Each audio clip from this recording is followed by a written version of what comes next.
Vamos orar. Vamos. Senhor Jesus, abençoa-nos agora juntos.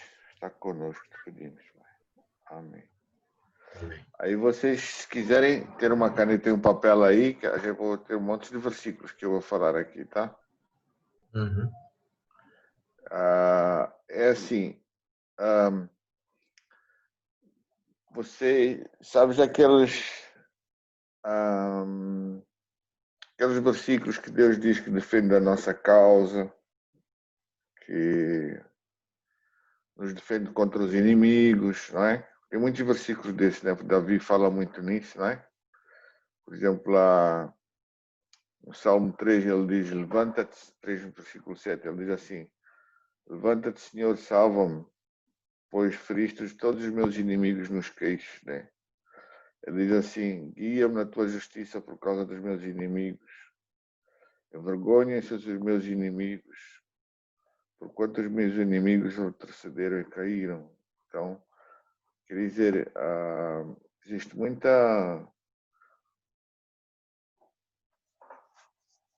muitas verdades aqui, só que existe um segredo nestas palavras que a maioria de nós não apanha. Porque a pessoa fica com a ideia, não é?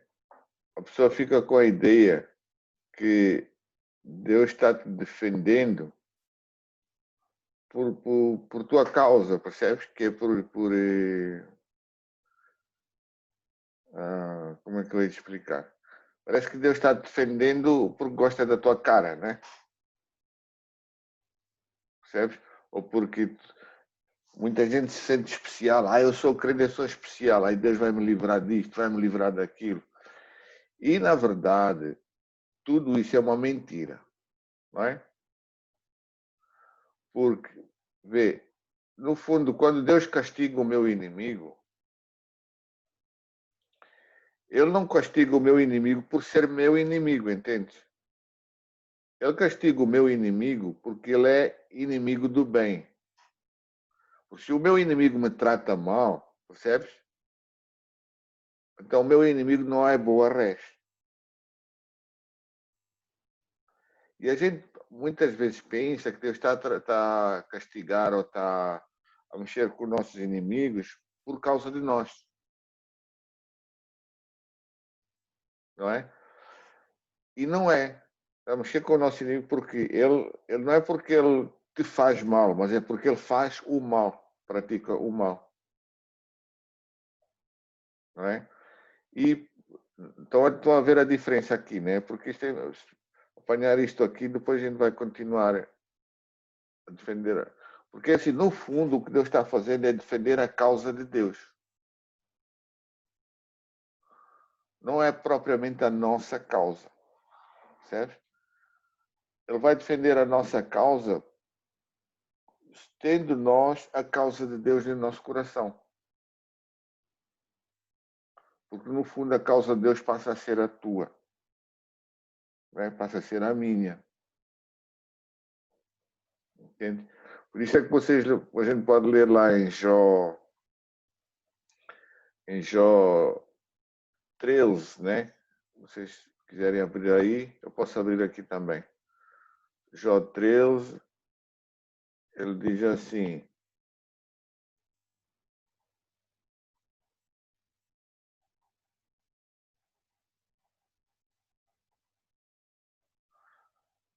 vou partilhar aqui a tela.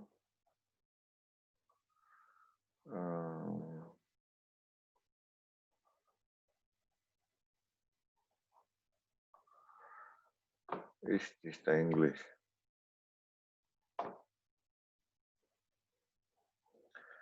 13, versículo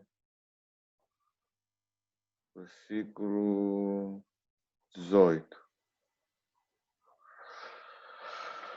Ele diz assim, eis que já tenho ordenado a minha causa e sei que serei achado justo.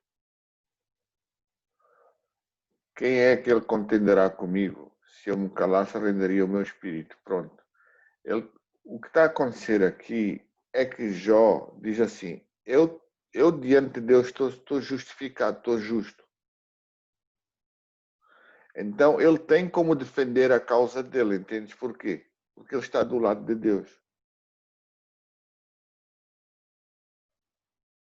Não é? Se vocês forem ver, por exemplo, Davi fala muito nisso, né? Por exemplo, deixa eu ver,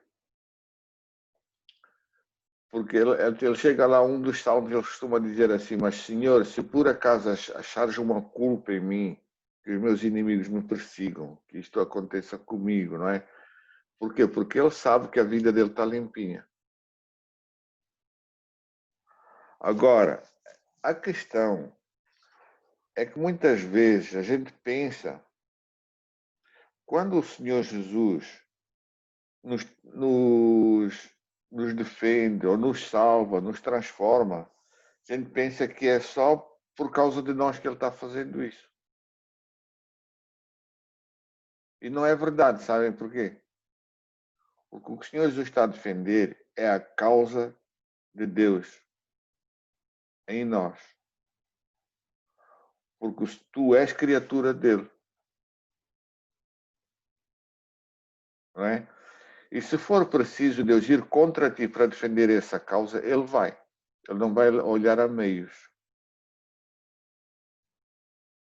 Né? Porque ele vai defender a lei moral, a lei espiritual, a lei dele, as virtudes dele em ti ou contra ti, mas vai defender isso. E o que é que ele faz isso? Quando o Senhor Jesus vem até ter conosco, é para nos salvar, para nos transformar, porque defendendo a causa diante de Deus. É por isso que eu não gosto desses pastores que andam aí pregando, não gosto da maneira como eles falam, de que eles começam ali a falar do coitadinho do pecador. Não existe coitadinho em pecador, não existe pecador coitadinho nenhum. Existe pecador culpado. Se tu começas no coitadinho do pecador, tu começas a estar contra Deus. Tu posicionaste do lado do inimigo de Deus. Né? Eu não vou dizer coitadinho de Deus, né? Mas pronto, podia ser. Agora, se tu dissesse assim, mas eu vou defender a causa de Deus diante do mundo, diante de ti próprio, não é? Porque se Deus ficar, imagina que Deus, de repente, ele te mostra uma coisa, tu percebes que Deus está contra ti, não é?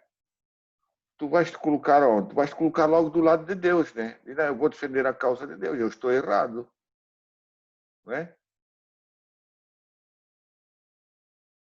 Por quê? Porque tu precisas defender a causa de Deus, porque tu és uma criatura dele.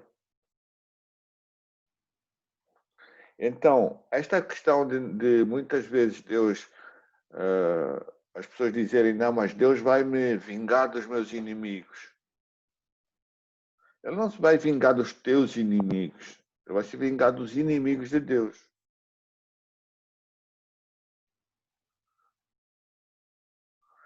Porque esses inimigos de Deus são aqueles que te fazem mal. Ou que fazem qualquer mal, não propriamente a ti, mas qualquer mal. No caso, podem estar a fazer a ti. É por isso que a Bíblia diz, quando o Senhor Deus castigar o teu inimigo, repreender o teu inimigo, não te alegres. Não te alegres por quê? Porque ele está defendendo a causa de Deus, não é por tua causa, percebe? É pela causa de Deus e tu és a causa de Deus. Tudo no Evangelho tem muito a ver com esta coisa dos motivos, da motivação que nós temos no nosso coração. Né? Porque nós precisamos estar no Evangelho e confrontar o pecado e dizer, mas tu defendes a causa de Deus, como se fosse um advogado. Um advogado intransigente. Tu não és o defensor público, mas és o defensor espiritual. Agora, a gente não defende a causa de Deus somente atacando. Percebe? A gente defende a causa transformando a pessoa. Porque a gente não só defende a causa de Deus, mas a gente cria a causa de Deus. A gente cria as circunstâncias, a gente cria a renovação, a gente opera no sentido da renovação das pessoas. Porque se tu defender a causa de Deus não é só condenar as pessoas, é salvar as pessoas.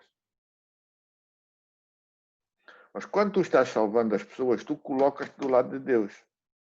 Tu olhas do olho no olho da pessoa que está errada e diz assim, olha, tu estás contra Deus. E Deus está contra ti. Tu não vais estar ali com rodeios. Não é? Então, se vocês forem ver, por exemplo, esta questão de defender a causa de Deus, imagina tu, não é? Imagina que tu não estás bem espiritualmente, não é? Existem coisas na tua vida que estão erradas, são pecaminosas, são crimes grosseiros, são, sei lá, uma coisa, nos teus olhos pode até não ser uma coisa grande, né? Mas aos olhos de Deus pode ser uma coisa muito feia, não é? E de repente, ou tu és convencido do pecado, ou tu vês o pecado, ou alguma coisa, não é? Acontece na tua, tu vês, e tu começas a perceber aquilo, vai acontecer o quê? Como é que tu vais fazer o quê? Como é que tu vais defender agora a causa de Deus? Se tu próprio estás contra Deus, tu vais colocar diante de Deus o velho homem contra o velho homem, não é? Tu não podes desistir, ainda que tenhas pecado, tu não podes deixar de defender a causa de Deus dentro de ti. Tu colocas do lado de Deus contra ti próprio, aquele que nega a sua vida, não é? Que deixa tudo pelo meu nome, esse vai salvá-lo, não é? E isto é muito importante porque muitas pessoas, a maioria das pessoas, quando entra numa fria, né, como vocês dizem aí, numa fria, quando entra num pecado, eles desanimam. Desanimam por quê? Porque estão a defender a causa deles, não a de Deus. Não é? E é isso que a gente leu há pouquinho em Jó. Olha aqui, por exemplo, ele diz aqui, no versículo a seguir, ele diz, deixa eu mostrar aqui, diz assim, olha,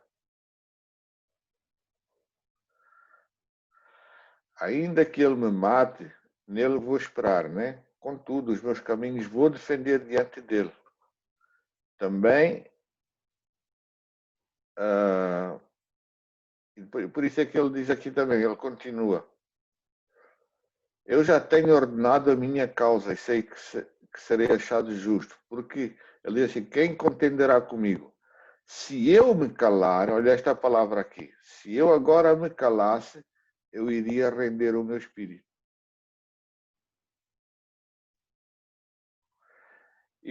Estas palavras já são muito profundas, porque vê, se tu estás mal ou se estás bem, não importa, mas se tu estás mal diante de Deus e te calares, porque o que é que acontece com uma pessoa que está mal? Ele desanima, ele baixa os braços, não é? Ele fica sem força, ele fica sem vontade de continuar, né? E Deus vai olhar para isso como o quê? Como uma desculpa para não te aceitares com ele, não como uma razão. E vocês vão ver que a maioria das pessoas que desiste no caminho são pessoas que estão a fazer chantagem com Deus.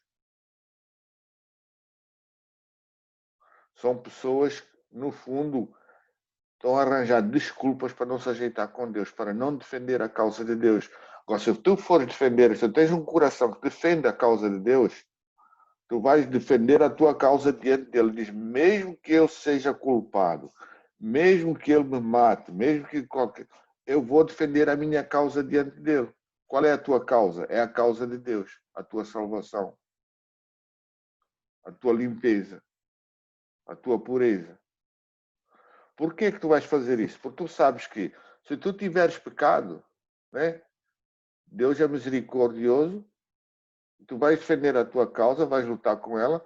Além de ser misericordioso, ele pode tirar desse pecado, ele é Salvador, não é?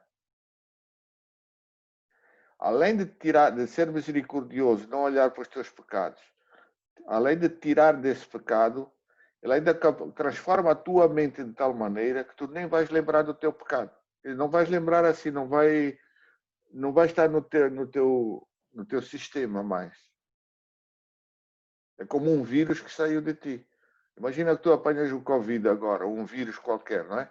O momento que estás curado, tu lembras do Covid, mas tu não experimentas o Covid, entende? Está fora do teu sistema. A mesma Deixa coisa, de ter o sintoma, né? sim. Deixa de ter os sintomas. Sim, os sintomas tudo que envolve o coisa. Agora é assim, porque é por essa razão que nós não temos razões para não defender a causa de Deus no nosso coração. Não é? De tu colocares diante de Deus, porque tu não tens desculpa nenhuma. Tu não tens razão nenhuma, não é? Para não chegares a Deus. Qual é o argumento que tu tens? Deus não perdoa? É mentira. Deus não salva do teu pecado? É mentira. Certo? Deus não te transforma. Ele não te faz uma nova criatura. Tudo isso. Né? Então não tens razão nenhuma para não defenderes a causa diante de Deus.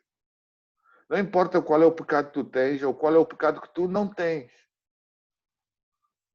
Porque esta coisa de dizer assim que Deus só prova ou só coloca em situações difíceis aqueles que têm pecado é mentira. O Jó não tinha pecado. Não é?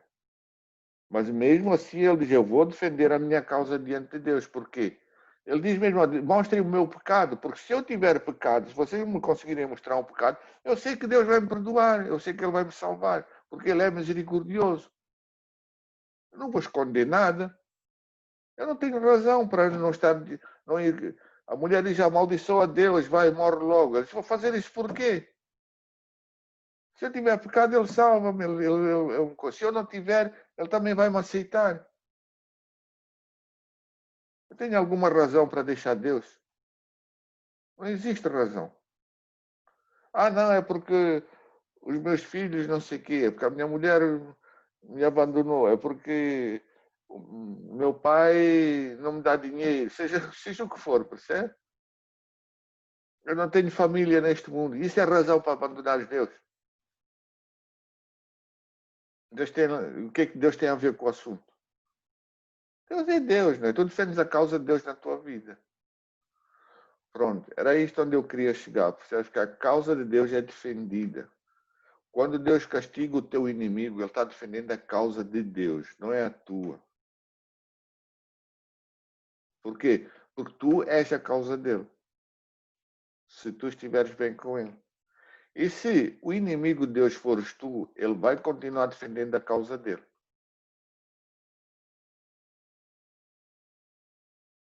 Não é? E quem é o inimigo de Deus? Aquele que vive na carne. A carne é inimizade contra o espírito contra a carne.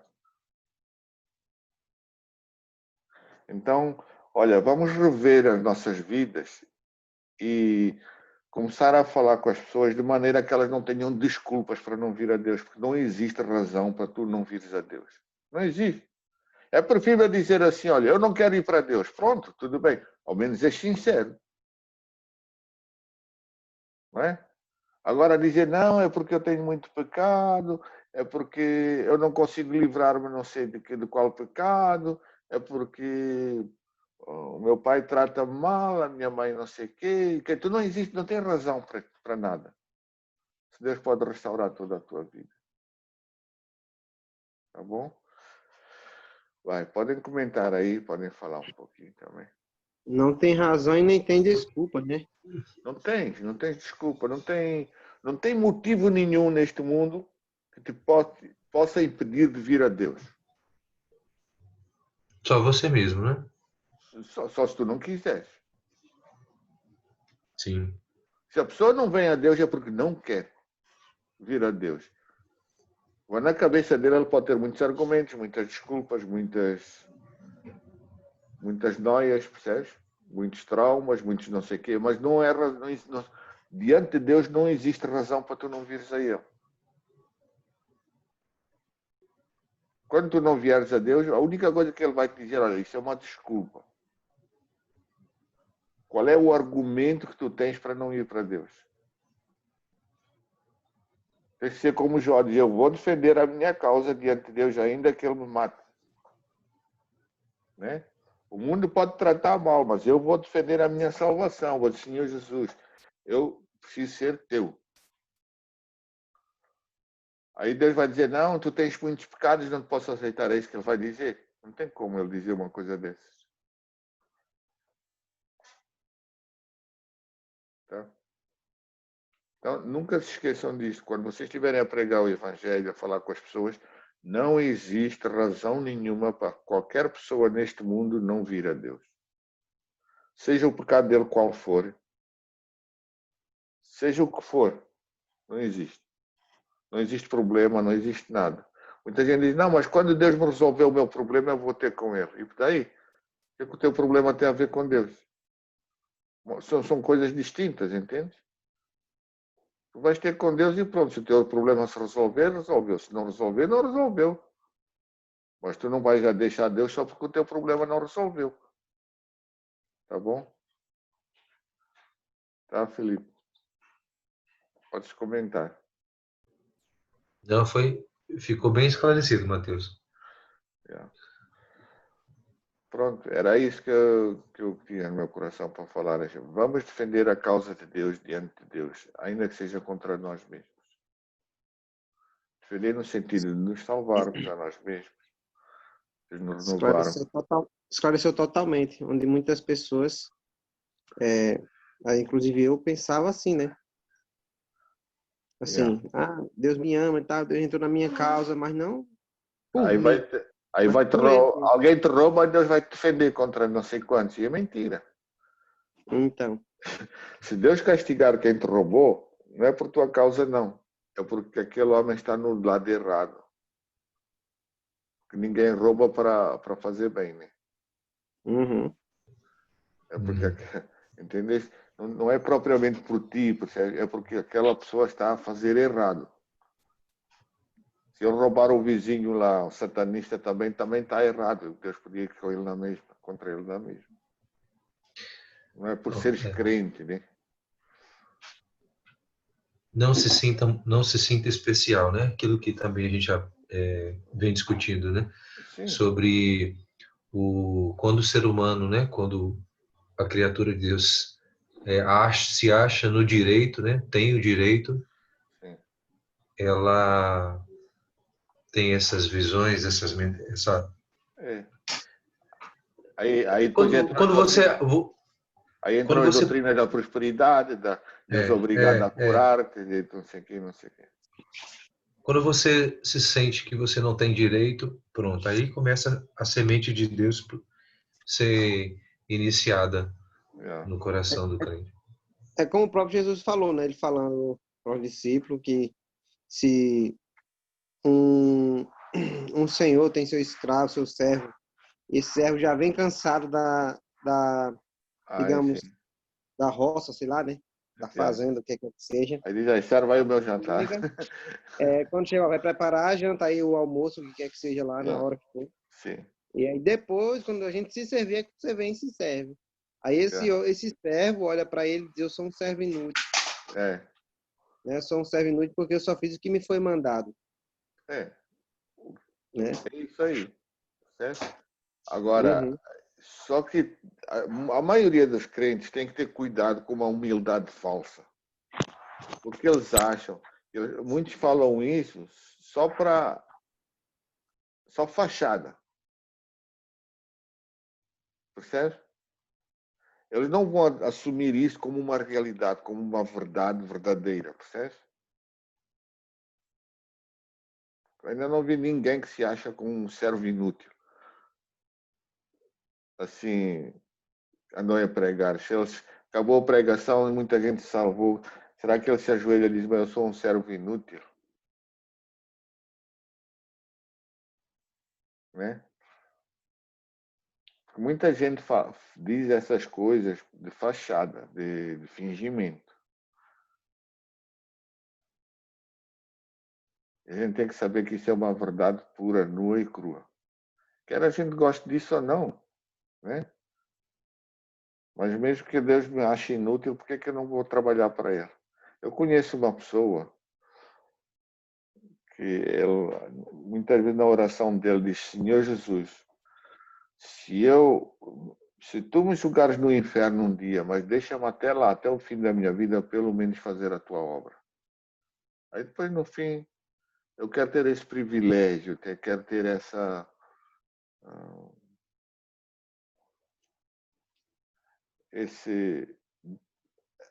essa oportunidade de fazer a obra de Deus, ainda que no fim depois eu seja condenado.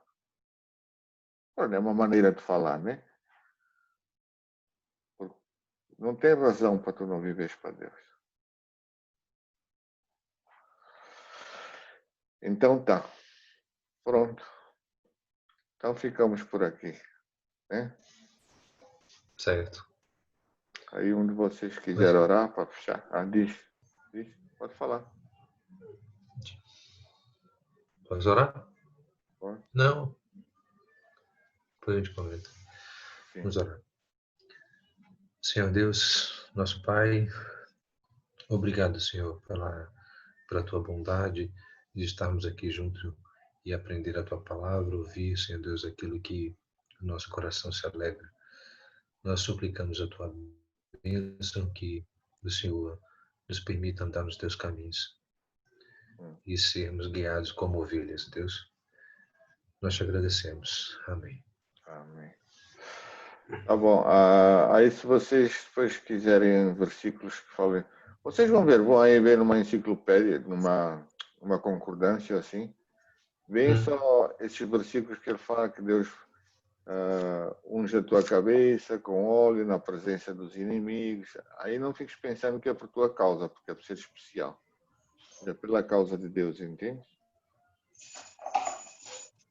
E tu és a causa de Deus, e tu és outro. Todos nós somos a causa de Deus. E se tu estiveres do lado errado, coloca-te do lado de Deus contra ti mesmo. Seja em que circunstância for. Tá bom? Tá certo. Então vá, Deus abençoe vocês aí. Vá, fique com Deus. Tchau. Tchau, Felipe. Um abraço. Tchau, meu irmão. Deus abençoe.